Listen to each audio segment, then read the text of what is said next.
in kuna so ku rinƙa samun sabbin bidiyoyinmu da zarar mun ɗaura, muna so ku danna subscribing kana ku danna ƙararrawar sanarwa yayin da za mu rinƙa sanar.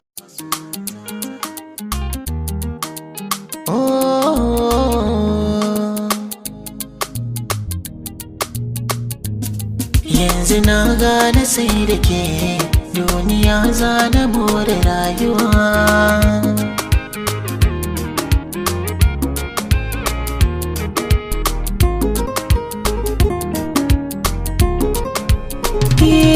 Na ji so haɗuwar jini sarai, na amince akan hakan kwarai, ni da ke rayuwa idan da rai.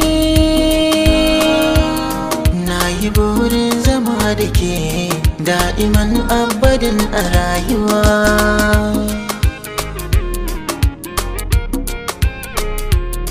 Yau garan ke zamo kamar jini, ko in ce idanun gani, dukka mata basa da kwarjini.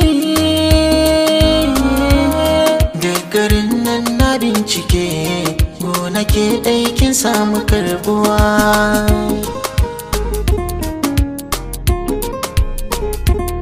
Wanda bai san kini da shi, babu sauran shiri a rayuwa. Ran da duk na yi gamo da shi, Allahu ya san mai za ya faruwa. Ko da sun kai yawan tururuwa, duk su taro su zo da in uwa. A fagen san ki ba na kaduwa,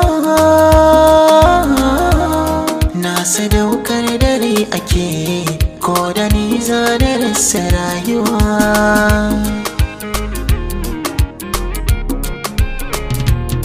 Na kira ki da sarauniyata, wacce ke mulkin zuciyata. A yanzu babu wanda ya kai ni gata, tun da ke ce masoyiyata. Kin iya kwalliya da tsafta, kina da saukin fahimta. Duk hankalina gunki nan ya karkata, da an kira sunanki ba na firgita. Sai ran da na aure ki, hankalina zai kwantawa.